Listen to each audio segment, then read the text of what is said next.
Glória a Deus, aleluias. Hebreus capítulo 5, do versículo 1 até o versículo 10, diz assim a palavra do Senhor.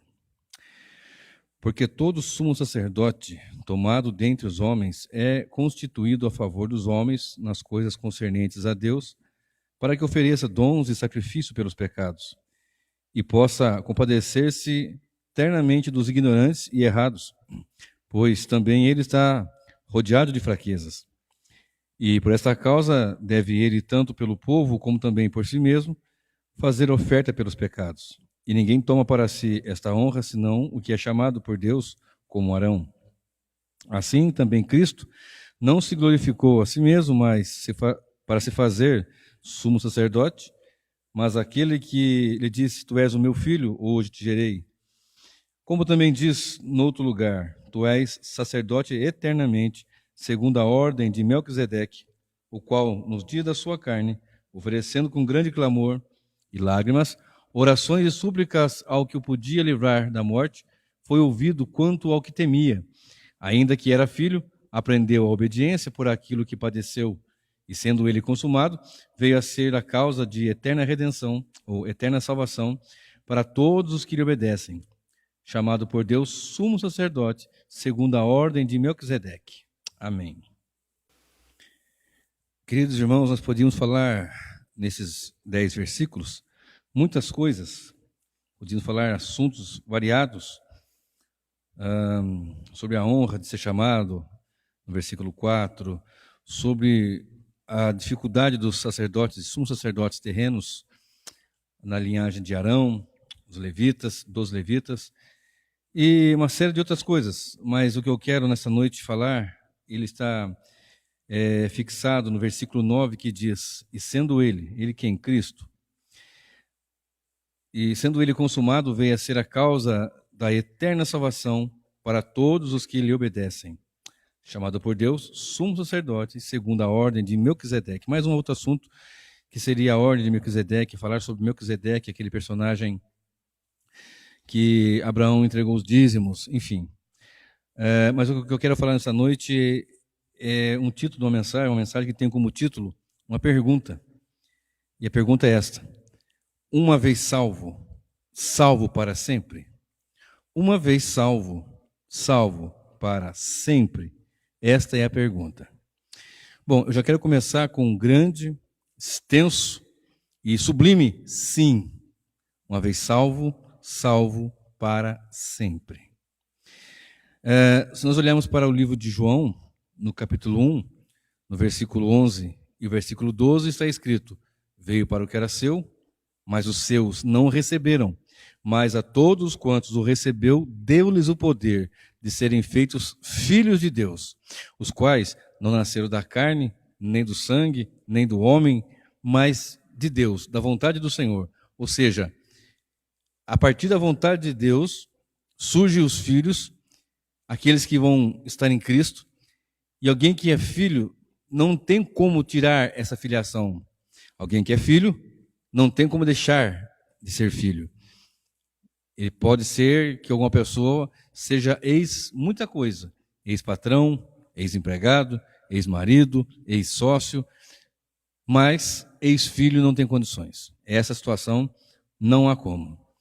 Então, uma vez salvo, salvo para sempre, sim. A salvação que Cristo nos dá é esta que está aqui no versículo 9.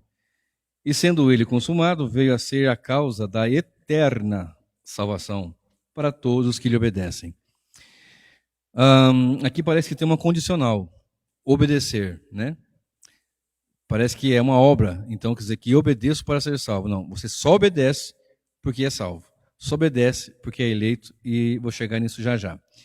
E de início também, e a guisa de curiosidade, muitas vezes, as pessoas falam coisas baseadas em entendimentos humanos, simplesmente. Por exemplo, alguém que diga que saindo do Rio de Janeiro para São Paulo, capital, para São Paulo, pela rodovia Dutra, ele está predestinado a chegar em São Paulo. Saindo do Rio, ele está, enquanto na Dutra, predestinado para estar em São Paulo. Caso ele saia da Dutra, ele perde essa salvação, essa predestinação, essa direção. Ou seja, Isso aí é uma maneira humana de pensar, é uma lógica a partir do pressuposto humano, a partir da ideia humana, na verdade. Só que com Deus as coisas não funcionam assim. Deus tem uma lógica que nos foge à lógica.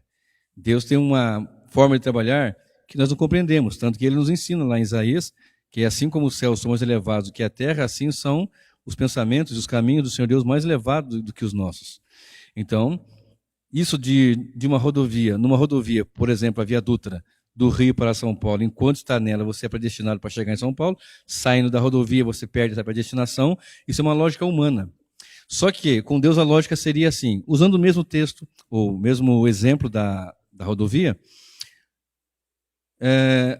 o pressuposto humano, ou a posição humana, a mentalidade humana, é que alguém pega o carro, entra no carro ou no ônibus, como do Rio para São Paulo, então, enquanto ele está na rodovia Dutra, ele está predestinado a chegar em São Paulo. Se ele deixar, ele perde a sua chegada, perde o seu destino. Ou, no caso do cristão, a salvação. Agora, vem cá. Com Cristo, com o Senhor Deus, é diferente. O Espírito Santo, ele trabalha diferente. A lógica de Deus não é como a lógica humana. A lógica de Deus vem muito antes da lógica humana, evidentemente, porque Deus é eterno. Então vamos voltar a falar de carro e rodovia, de Rio a São Paulo, do Rio a São Paulo. Quem criou a rodovia, Dutra? Foi Deus. Quem que criou o carro, que deu a ideia para o homem criar o carro? Foi Deus.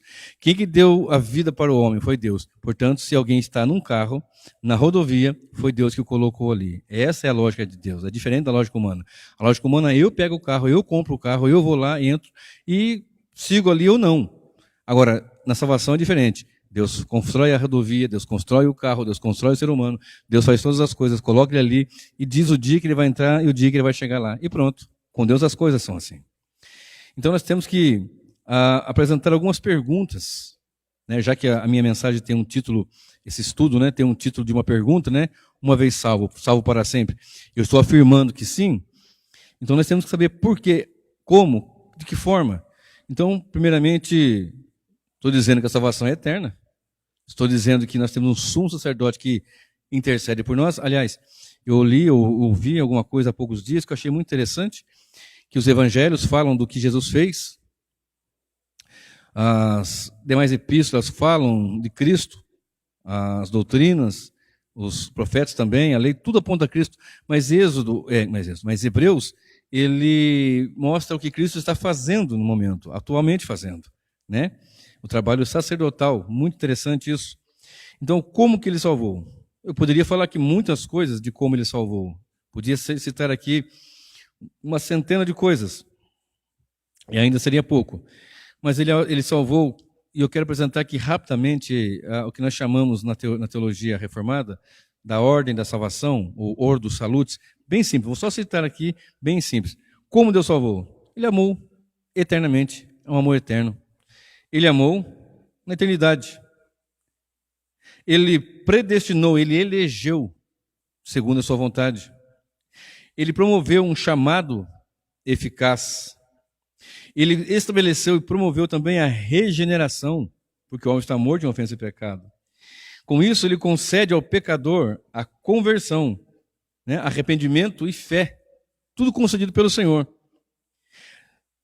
Ele fazendo a obra na cruz, derramando seu sangue precioso, ele condiciona a justificação, que é mais até do que o perdão, porque alguém é perdoado, ele continua, alguém pode ver alguém que pagou o seu crime no presídio, no sistema penitenciário, e depois que ele sai, ele está livre, então não há mais culpa, porém, ainda não há o que justifique ter matado ou feito alguma coisa. Então, com Cristo, não, ele justifica, você está justificado dos pecados. Então, como que ele salvou? Ele salvou, na eternidade ele amou, predestinou, elegeu, promoveu um chamado eficaz, a regeneração, a conversão, que é arrependimento mais fé, justificação, e aqueles que ele justificou, ele adotou como filhos. Só que a adoção que Deus faz é diferente da adoção do ser humano. A adoção do ser humano é apenas no cartório, no papel. A adoção em Deus é fazer parte da natureza, é ser filiado não só no papel, mas fazer parte. Jesus falou, quem não come da minha carne não tem parte comigo, quem não bebe do meu sangue não tem parte comigo. Hoje participamos da natureza, de uma nova natureza em Cristo, o Senhor. Então ele promove a adoção e a santificação. Ele concede que nós sejamos para Ele santos e vivamos em santidade diante do Senhor. Ele nos condiciona a sermos perseverantes. Não é porque eu vou perseverar até o fim para ser salvo. Eu só vou ser perseverante até o fim porque Ele me salvou. É diferente, eu já falei, a lógica do Senhor é diferente. Perseverar até o fim, aquele que for até o fim será salvo. Os que vão até o fim, em Cristo, firme no Senhor, eles só vão porque de antemão Deus salvou, predestinou, elegeu, infundiu santidade e nos dá condição de perseverar. Na hora da salvação, também tem a morte física, que nem todos vão experimentar. Alguém diz que a coisa mais certa do mundo é a morte. Na verdade, não é. Porque nem todos morreremos, diz a palavra do Senhor. Paulo escrevendo aos Coríntios, ele fala que nem todos dormiremos, mas transformados seremos todos. Ora, falando da igreja, que ainda que alguém morra, alguém caia por terra morto, vai ser ressuscitado com corpo de glória.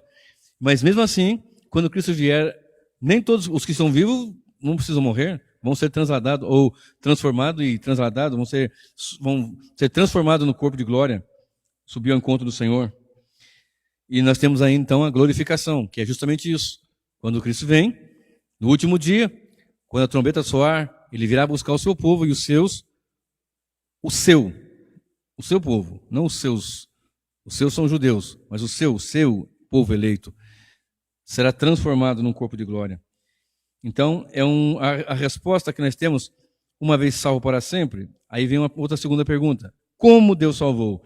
Citando o que eu citei até aqui, eu posso afirmar que a resposta certa é: Deus salvou com perfeita salvação.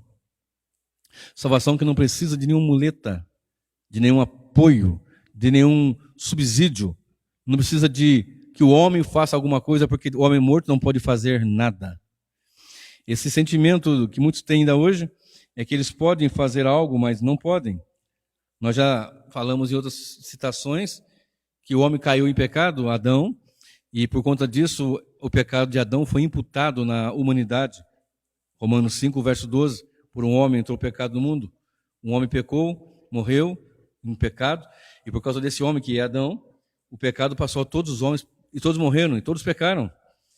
1 Pedro 2, 24 diz que Cristo no seu corpo levou os pecados.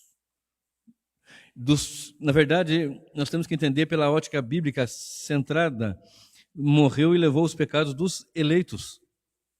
E outra, foi imputado nele os pecados eleitos, e em 2 Coríntios 5, 21, nós temos a afirmação que aquele que não conheceu o pecado, Deus o fez pecado por nós, para que nós fôssemos feitos justiça de Deus. Então, como que nós somos salvos? Com a salvação perfeita, gloriosa. Observemos o que diz em Romanos 8, e o verso 29. Romanos, capítulo 8, bastante conhecido, verso 29 e 30. Diz assim a Sagrada Escritura: E sabemos que todas as coisas contribuem juntamente para o bem daqueles que amam a Deus, daqueles que são chamados segundo o seu propósito.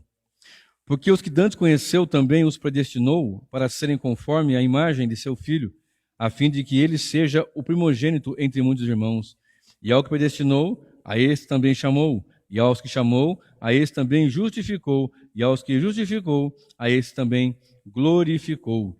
Nós temos a eternidade passada, o momento presente da eternidade e a eternidade futura.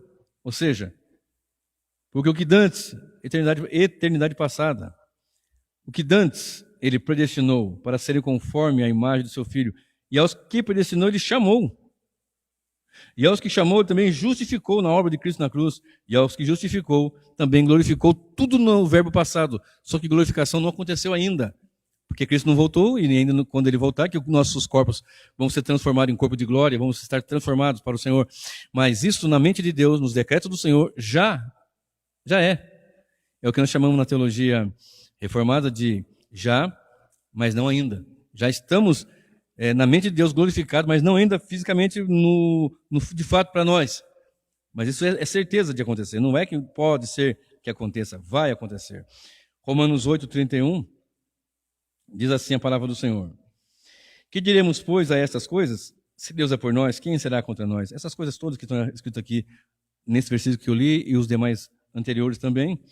Aquele que nem mesmo seu próprio filho poupou, antes o entregou por todos nós, como nos não dará também com ele todas as coisas? Quem tentará a acusação contra os escolhidos de Deus? É Deus quem o justifica. Quem é que condena? Pois é Cristo quem morreu, ou antes quem ressuscitou dentre os mortos, o qual está à direita de Deus e o que também intercede por nós. Quem nos separará do amor de Cristo? A tribulação, a angústia, ou a perseguição, ou a fome, a nudez, o perigo, ou a espada? Como está escrito, por amor de ti somos entregues à morte todo dia, somos reputados como ovelhas para o matadouro. Mas em todas essas coisas somos mais do que vencedores por aquele que nos amou. Por aquele que nos amou, por quê? Porque em amor eterno, na eternidade, ele nos amou e ninguém pode nos tirar. Temos Cristo que intercede por nós, versículo 34. Quem vai condenar? Se ele já fez a justificação, promoveu o perdão, a remissão. E quando chegamos aqui no versículo de número 38 e 39 dias, porque estou certo de que nem a morte, nem a vida, nem os anjos, nem os principados, nem as potestades, nem o presente, nem o porvir, nem a altura, nem a profundidade, nem alguma outra criatura nos poderá separar do amor de Deus que está em Cristo Jesus, nosso Senhor. Nem mesmo nós nos separamos do amor de Cristo. Nem mesmo nós tiramos essa salvação eterna que Ele já nos deu. Aleluias. Então, a primeira pergunta foi, o título já é uma pergunta, né? Mas após a primeira pergunta, que é, uma vez salvo, salvo para sempre, como Ele salvou? Eu expliquei aqui rapidamente a ordem da salvação, e esses versículos que eu encerrei agora, e a resposta é, com perfeita salvação. Por que salvou? Ora, como Ele salvou? Com a perfeita salvação. Cristo morrendo na cruz do Calvário, o justo pelo injusto, o justo pelo ímpio. E por quê? Olha, uma outra pergunta deve ser feita, né? Salvou do quê? Porque nós falamos muito de salvação, que dentro da teologia, o nome dessa matéria, essa doutrina, é soteriologia, né, de salvação, estudo da salvação. Então ele salvou do quê? Salvou dos pecados. Mateus 1, 21, apontando o Messias que ia nascer, que seria ali, que salvaria os pecados do seu povo. Então nós temos que aprender aqui que não é o pecado de todo mundo. Mas Deus não amou o mundo de tal maneira. Nós temos que entender a linguagem bíblica para nós não nos confundirmos, que a linguagem bíblica ela é realmente revelada abertamente para os pequeninos, para os escolhidos. Essa é uma grande verdade. Muitos podem conhecer muita coisa do Evangelho, dos idiomas que foram escritos no hebraico, também no grego, aramaico, e conhecer uma série de coisas, mas as revelações, não uma nova revelação, mas o esclarecimento. Entenda a revelação como esclarecimento. Vem por Deus, pelo Espírito Santo. Então ele veio salvar o povo dos seus pecados, da condenação eterna, 2 Pedro 2,9, e do império das trevas, Colossenses 1,13. Ele nos libertou do império das trevas e nos transportou para o reino do Filho do seu amor. Então nós temos que entender do que nós somos salvos. De uma eterna condenação, da separação eterna do Senhor Deus, de uma situação que nunca mais vai se reverter, nunca mais vai ter como se reverter. E uma outra resposta coerente para esta primeira pergunta que eu fiz aqui nesse segundo ponto, por que salvou? Resposta, porque Ele é soberano e faz o que quer. O que Ele quer fazer, Ele faz. Em Marcos 3, verso 13, nós vemos Jesus subindo ao monte e chamou a si os seus discípulos e vieram a Ele. Ele chamou o que Ele quis, o texto diz. Chamou a si os que Ele quis. E dos que vieram a Ele, Ele separou 12 e os chamou de apóstolos. Ora, chamou da maneira que lhe agradou, os quais Ele quis. Assim é com a salvação. Deus, na eternidade passada, quando Ele predestinou, Ele elegeu, Ele estabeleceu que um tanto, que eu não sei, e você não sabe, nós não sabemos, de seres humanos, seriam salvos. Porque todos pecaram e destituídos são da glória de Deus, logo, para que sejamos salvos, precisava da intervenção divina, e Deus fez homem, o Senhor Jesus, o Deus Filho, recebeu essa incumbência, Ele veio estabelecer aqui, operar aqui, na verdade, a obra da salvação, da redenção, onde Deus elegeu e predestinou, e Ele veio executar, veio morrer na cruz. E o Espírito Santo aplica essa salvação. Então nós temos aqui no Marcos 3,13 que ele chamou a si o que ele quis. Falando dos discípulos, dos apóstolos, isso é uma forma geral, ele chama o que ele quer também, é evidente, porque ele é soberano. João 6, verso 44, diz a palavra do Senhor que o Pai leva até o Filho. Olha só, João, capítulo 6, verso 44, diz assim a palavra do Senhor: ninguém pode vir a mim, se o Pai que me enviou não o trouxer, e eu o ressuscitarei no último dia. Ninguém pode vir a mim se o Pai que me enviou não o trouxer. E tem uma coisa, eu vou ressuscitá-lo no último dia. Ou seja, quando Cristo voltar, aquele momento da glorificação, porque muitas vezes nós ficamos pensando, bom, eu fui levado ao Senhor agora fui apresentado ao Evangelho, e então agora eu vou ter a solução de todos os meus problemas. Agora não vou ter mais dor, nem enfermidade, nem tribulação. Não, isso é uma falsa doutrina, um falso ensinamento. Mas o que está garantido, é claro que Deus pode curar. Eu já tenho experiência dele fazendo isso na minha vida, na minha casa, na minha família, entre amigos e companheiros, e outros que eu não conheço. Enfim, mas esquecemos de olhar esse ponto aqui, ó. Ninguém pode vir a mim se o Pai que me enviou não o trouxer. Primeiro, o Pai enviou o Filho. Segundo, ninguém chega até o Filho se o Pai não conduzir essa pessoa até o Filho. E essa pessoa que for conduzida até o Filho, diz a palavra do Senhor, verso 44, eu o ressuscitarei no último dia. Então as pessoas ficam muito focadas no momento, no já e no agora. Se você não tiver doença, você vai morrer. Claro, nem todos vão morrer, eu falei agora há pouco, mas de linhas gerais. Se você não tiver um carro bom, você vai morrer. Se você tiver muita saúde, também você vai morrer. Se você viver uma vida de grandes aflições, de dificuldades, vai morrer. Mas em Cristo, conduzido pelo Pai, até Cristo, estando nele, você é nova criatura, você tem nova vida, você é ressuscitado do pecado e ainda morrendo, será ressuscitado no último dia. Então as pessoas pensam muito no aqui e no agora. Esse evangelho, por exemplo, que surge aí, esse evangelho não, né? Essa teoria, essa ideologia da prosperidade e da confissão positiva e outras coisas mais, que as pessoas ficam focadas só nisso. Esquece de dizer, ninguém chega no Filho se o Pai não levar. Olha só agora o que diz João 6, verso 37. Todo que o Pai me dá, virá a mim, e o que vem a mim, de maneira nenhuma o lançarei fora. Então, eu posso entender aqui que Deus salvou porque Ele quer, porque Ele é soberano. E no plano eterno, Deus elegeu e Deus estabeleceu uma maneira que esses salvos, que essas pessoas seriam salvas. Eles seriam salvos pelo sangue do Cordeiro. É o pacto da redenção que nós chamamos. E nesse momento tão tremendo, tão sublime, Ele sabe, evidentemente, todos quantos serão salvos e eleitos por Ele mesmo, predestinados por Ele mesmo. Não como aquele camarada que pega o carro e vai do Rio a São Paulo pela Dutra, mas o Deus que, além de criar a Dutra, cria o carro, cria a pessoa, faz tudo para que aconteça da maneira que Ele estabeleceu. E isso aí não tira a glória de Deus, muito pelo contrário, só estabelece glória para Deus, porque muitos pensam, bom, então Deus criou robôs. Não, Deus criou seres humanos, que ao cair perdeu a sua condição de livre-arbítrio, perdeu o seu livre-arbítrio, e concede Deus graça dele ainda ter a oportunidade de ser salvável, porque foi imputado o pecado de Adão na humanidade. Então a humanidade tem a condição hoje pelo Cordeiro de Deus que tira o pecado do mundo de ser salvo. E Deus estabeleceu o plano da salvação. E os eleitos vão chegar à salvação, e a salvação é eterna, não se perde.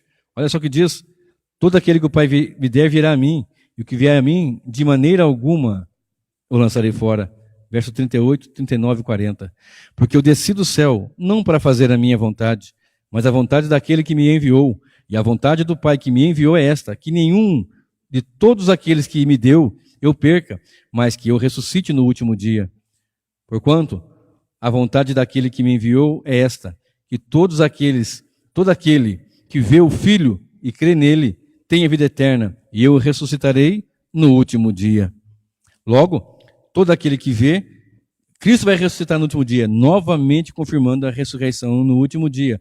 Novamente ele confirma: ninguém que o Pai me deu vai se perder. Absolutamente. Ninguém que foi dado não vai se perder. Observe o que diz essa vontade do Pai. Todos esses versículos que eu li agora, 37 a 40, é a vontade do Pai. E a vontade do Pai é esta: que nenhum de todos aqueles que me deu eu perca. Se Cristo perder um, a vontade do Pai foi jogada por água abaixo. Mas absolutamente não será feito assim. Ele não vai perder ninguém.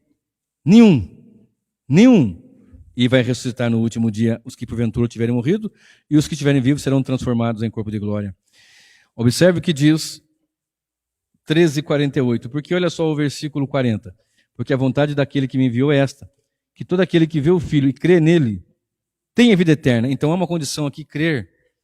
Nós lemos agora há pouco lá em Hebreus, nós lemos em Hebreus no capítulo 5, e no versículo 9, uma passagem onde pode aparecer como uma condicional. Hebreus 5 e o verso 9 pode apresentar-se ali alguma objeção, alguém pode ser tocado de uma objeção para falar dessa grande doutrina, e dizendo, sendo ele consumado, veio a ser a causa da eterna salvação para todos os que lhe obedecem. Ora, então eu tenho que obedecer, é evidente. Mas quem de nós consegue obedecer se não for regenerado? Quem de nós consegue andar no caminho do Senhor se não for pelo Espírito Santo agindo? E quem de nós ainda assim, nesse corpo de glória que tem ainda o pecado, tem acesso? Não é que vai viver no pecado, mas ainda está nesse corpo que tem pecado, que está na natureza ferida, atingida, mesmo assim ainda podendo pecar e errar e falhar muitas vezes. E nós temos a informação pela palavra do Senhor, filhinhos, não pequeis, mas se pecardes, tendes um advogado junto ao Pai, Jesus Cristo, que agora há pouco nós lemos aqui que intercede, no versículo 10, nos versículos que seguem aqui, ele tem estado ali intercedendo. Em 1 João 2, verso 1, nos informa também que ele intercede por aqueles aos quais ele comprou com o seu sangue. E note, o Pai deu, mas ele teve que comprar. De uma situação de pecado que estava, escravizado pelo pecado, no império das trevas, ele teve que pagar por esses eleitos.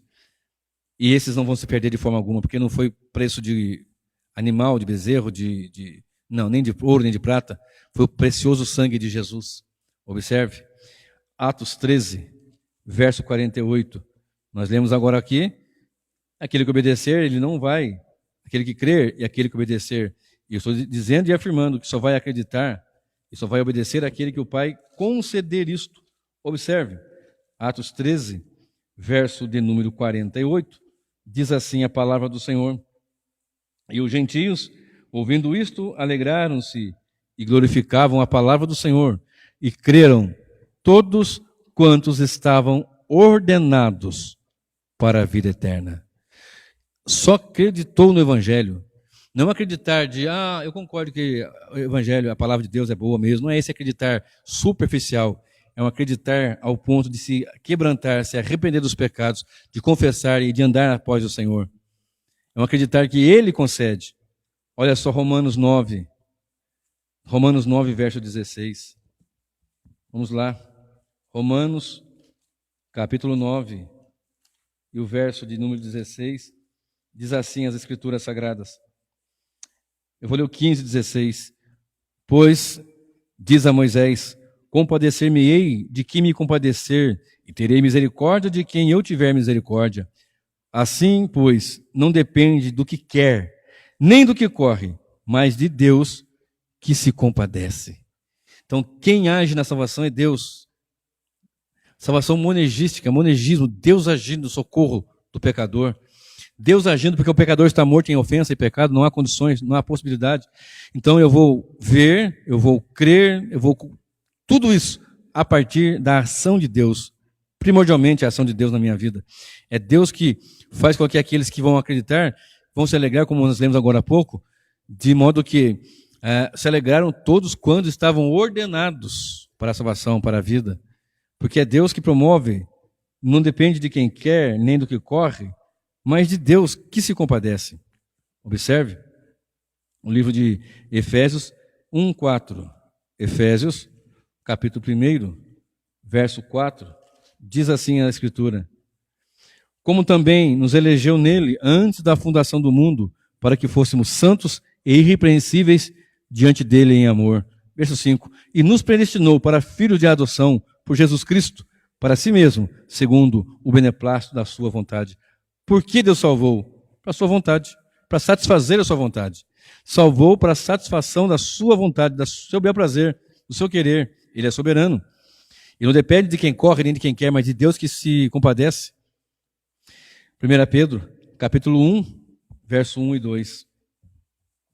Primeiro livro de Pedro, primeira epístola de Pedro, capítulo 1, verso 1 e o verso 2 diz: Pedro, apóstolo de Jesus Cristo, aos estrangeiros dispersos no Ponto, Galácia, Capadócia, Ásia e Bitínia, eleitos segundo a presciência de Deus Pai, e em santificação do Espírito para a obediência e a aspersão do sangue de Jesus, graça e paz vos sejam multiplicadas. Olha bem, que coisa mais tremenda, gloriosa. E observando esse versículo, aqui tem a palavra presciência, onde muitos falam assim, tá vendo? É a presciência, não é que Deus predestinou, é a presciência de Deus. Ora, ele sabe de antemão. Agora, se eu usar esse versículo isolado, pensando só nessa possibilidade aqui, olha como é que fica. Deus sabe por presciência, ele é pré-conhecedor, então, ele sabe quais serão os salvos e os não salvos. É claro que ele sabe quais não, mas ele sabe porque ele determinou, porque ele decretou, porque ele elegeu e predestinou, segundo os seus decretos eternos, o seu bel prazer, a sua boa vontade, para o louvor da sua glória, para a satisfação da sua vontade. Agora, se eu disser que a presciência vai dizer-se, bom, Deus sabe de antemão, mas ele sabe não porque ele determinou, porque tem conhecimento daquele, o João, o Pedro, o Luiz, a fulano, mas se eu falar isso, apenas isso, eu estou dizendo que é uma pré-constatação e não uma predestinação. Então a salvação é eterna e não se perde, porque quem salvou foi Deus, e com salvação tão sublime, tão gloriosa, que as pessoas querem às vezes glorificar a Deus, acabam tirando a glória de Deus, querendo colocar o homem como um cooperador da salvação, e não é, o homem não coopera com a salvação, o homem é caído. E Deus sabe quais são os homens que serão alcançados, serão, porque nós temos a graça comum, que permite que as pessoas colham de coisas boas, desfrutem de coisas boas, que Deus, assim, graciosamente, não deixa que os homens sejam tão maus o quanto eles podem ser, muito embora há um crescimento muito grande, mas faz parte do pacote do fim. Mas a graça especial, a graça salvadora mesmo, é para os eleitos, e não vão se perder, não cairão da fé, não cairão da graça. Olha só, 2 Timóteo, capítulo 1, o verso 9. 2 Timóteo 1. E o versículo 9. Diz assim a palavra do Senhor: que nos salvou e chamou com uma santa vocação, não segundo as nossas obras, mas segundo o seu próprio propósito e graça que nos foi dada em Cristo Jesus antes dos tempos dos séculos. Repetindo, que nos salvou e chamou com uma santa vocação, não segundo as nossas obras, mas segundo o seu próprio propósito e graça que nos foi dada em Cristo Jesus antes dos tempos eternos, e que é manifesta agora pela aparição de nosso Senhor Jesus Cristo, o qual aboliu a morte e trouxe à luz a vida e a incorrupção pelo Evangelho. Glória a Deus. João, capítulo 5, verso 24 e o verso de número 25. João 5, 24 e 25, diz assim a palavra do Senhor: na verdade, vos digo que quem ouve a minha palavra e crê naquele que me enviou, tem a vida eterna e não entrará em condenação, mas passou da morte para a vida. Em verdade vos digo que vem a hora, e agora é, em que os mortos ouvirão a voz do Filho de Deus, e os que a ouvirem viverão. De novo aqui, vida eterna, ressurreição de mortos. Observe, na verdade, digo que vem a hora em que aqueles que ouvem a minha palavra e crê naquele que me enviou, têm a vida eterna. Não entrará em condenação, mas passou da morte para a vida. Por que essa morte aqui é uma morte não física, mas uma morte espiritual? Os mortos que falam em Efésios 2, e vos vivificou, estando vós mortos em ofensa e pecado. E quando você ouve a voz do Senhor Jesus na pregação do Evangelho, e quando que você acredita, quando você decide aceitar Jesus, não. Quando o Espírito Santo age, quebrando aquela resistência, a qual nós chamamos de, na teologia reformada, nós temos um dos pontos que nós chamamos de pontos da graça, ou pontos do calvinismo, é a graça irresistível, onde Deus quebra a resistência do pecador, porque o pecador quer o mal, mas ele quebra essa resistência, opera na vida daquele homem, daquela mulher, de forma regeneradora, a ponto daquela pessoa conseguir acreditar, não pelos seus méritos, mas pelos méritos do Senhor, a Deus agindo, o Espírito agindo, regenerando, a graça de Jesus derramando seu sangue na cruz. Então ele crê. E aí vem, na verdade, vos digo que quem ouve a minha palavra e crê naquele que me enviou tem a vida eterna. Não é que vai ter, ele tem. E não entrará em condenação, mas passou da morte para a vida. Em verdade vos digo que vem a hora, e agora é, que os mortos ouvirão a voz do Filho de Deus, e os que ouvirem viverão. Por que todos não ouvem? Será que Cristo não tem poder? O sangue de Cristo não tem poder para salvar todos os seres humanos? Tem. Mas ele é eficaz para salvar os eleitos, porque assim Deus o quis. E se eu não falar que é isso, eu vou entrar naquela situação que chamam de universalismo, onde todos serão salvos indiscriminadamente. Não é isso que a Bíblia diz. A Bíblia diz que todos pecaram, sem exceção. Mas os salvos serão salvos sem distinção de credo, de raça, tribo, de credo também, porque se estiver salvo, se for eleito por Deus, estiver lá, ele vai sair, vai vir para os caminhos do Senhor, vai abandonar o pecado, o engano, e vai servir o Senhor. Então é sem distinção de classe social, etnia, idade e assim por diante. Muito bem. Primeira pergunta que eu fiz foi no título. E o título é este. Uma vez salvo, salvo para sempre? Bem respondido, sim. Como Deus salvou, apresentei a ordem da salvação e disse em Romanos 8, 29 e 30 aqui, e 31 e 32, que ninguém pode nos separar do amor de Cristo, do amor de Deus que está em Cristo Jesus.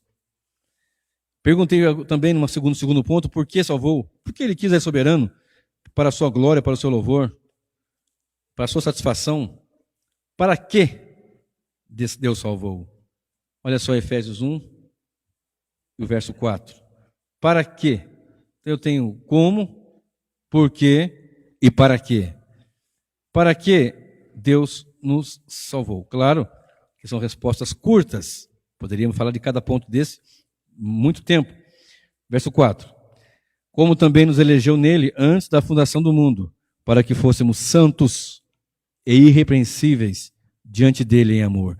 Ele quer um povo, que é a igreja, que ele salvou, que Cristo comprou com seu sangue. E este sangue derramado comprou pessoas para que fossem o quê? Mundanos, mentirosos, falsários, distantes da palavra. Não lembro agora há pouco em João, aquele que ouve a minha palavra e crê naquele que me enviou tem a vida eterna. Aqueles que não ouvem, não dão crédito à palavra, como que nós podemos apresentar que ele é salvo se ele não dá ouvido ao evangelho? Ele quer qualquer coisa menos o evangelho. Em Timóteo somos informados que nos últimos tempos apostatarão alguns da fé, dando ouvidos à doutrina de demônios. Não é a igreja, é o joio, a falsa igreja, a meretriz. Mas a igreja do Senhor dá ouvido à voz do Senhor. E quando está congregando num lugar onde estão pregando várias coisas menos o evangelho, ou imiscuído, alguma coisa assim, misturada, mística, elas não aguentam, eles querem sair e clamam pelo Senhor. Aleluias. Olha bem, Efésios 1 e 4. Ele nos chamou para sermos santos e irrepreensíveis diante dele em amor. Então ele quer, para que salvou? Para que um povo dele, o seu povo, para que o povo dele fosse santo, separado e irrepreensível em amor. E chamou para que também, salvou para quê? Efésios 1, 5. E nos predestinou para filhos da adoção, para sermos filhos de adoção por Jesus Cristo, para ele mesmo, para si mesmo, segundo o beneplácito da sua vontade. Verso 5. Para a sua satisfação própria, segundo o beneplácito da sua vontade. Efésios 1 e 6, Efésios 1 e 12, Efésios 1 e 14 aponta para o louvor da sua glória. Para o louvor da sua glória. Verso 6, para o louvor da sua glória. Verso 12, com o fim de sermos para o louvor da sua glória. Verso 14, para o louvor da sua glória. Eu só peguei essa citação em cada versículo. Para nós entendermos que Deus faz para quê? Para o louvor da sua glória. E Ele nos faz novas criaturas para boas obras. Efésios 1 e 10. 9 e 10. Descobrindo-nos o mistério da sua vontade, é a vontade dele, segundo o seu beneplácito, que propusera em si mesmo de tornar a congregar em Cristo todas as coisas na dispensação da plenitude dos tempos, tanto as que estão no céu, quanto as que estão na terra, de tornar a congregar para ele, nele, segundo a sua vontade. Ele para que mais?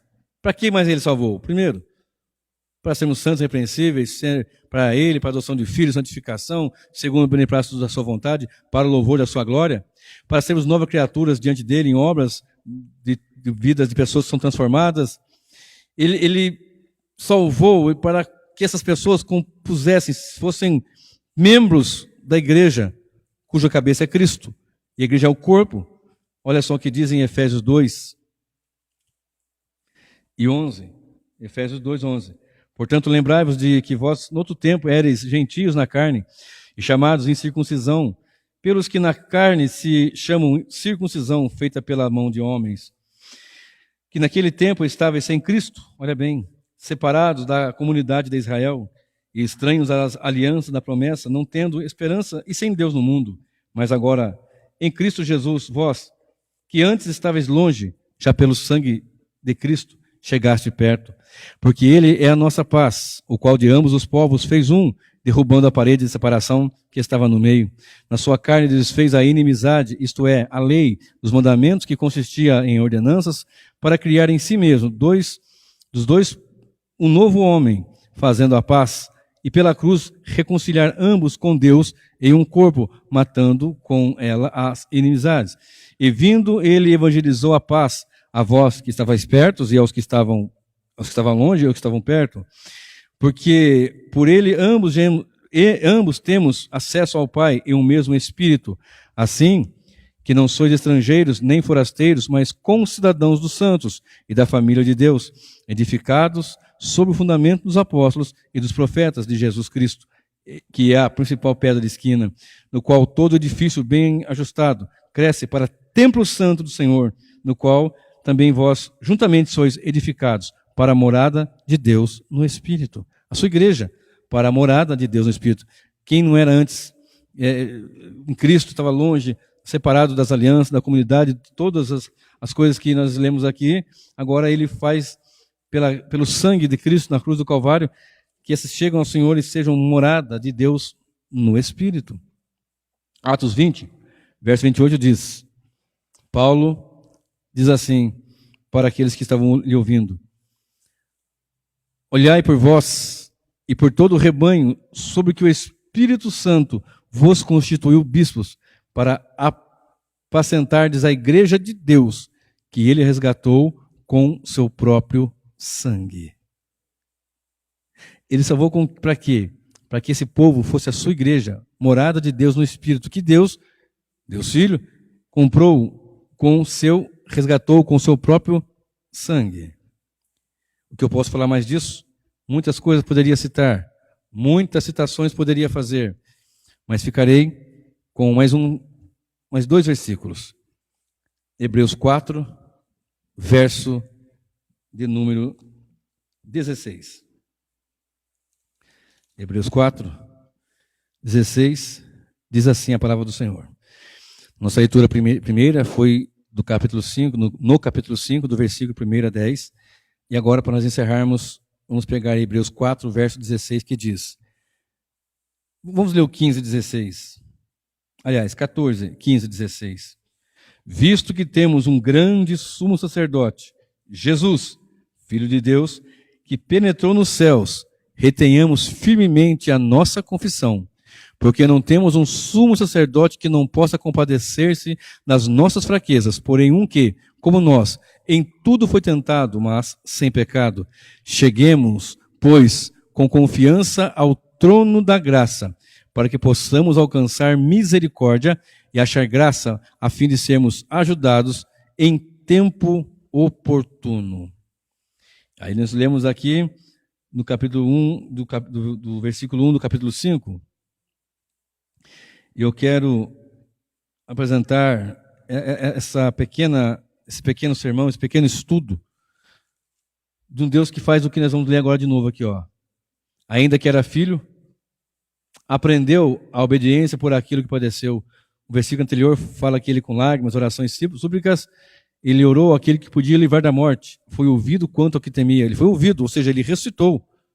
Estamos falando de Jesus aqui na esfera carnal, não deixando de ser Deus, evidentemente, mas na esfera carnal.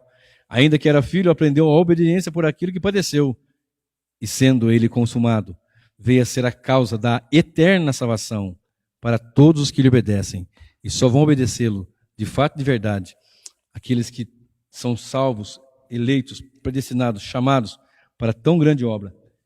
Então, cheguemos, pois, com confiança ao trono da graça, para que possamos alcançar misericórdia e achar graça, a fim de sermos ajudados em tempo oportuno. Aqueles que não chegam diante do trono da graça vão estar diante do tribunal de Cristo, vão estar diante do trono branco, naquele grande dia, aonde vão ser abertos os livros, e o livro da vida, e aquele que não for escrito no livro da vida, será lançado no fogo do inferno, de enxofre, eternamente.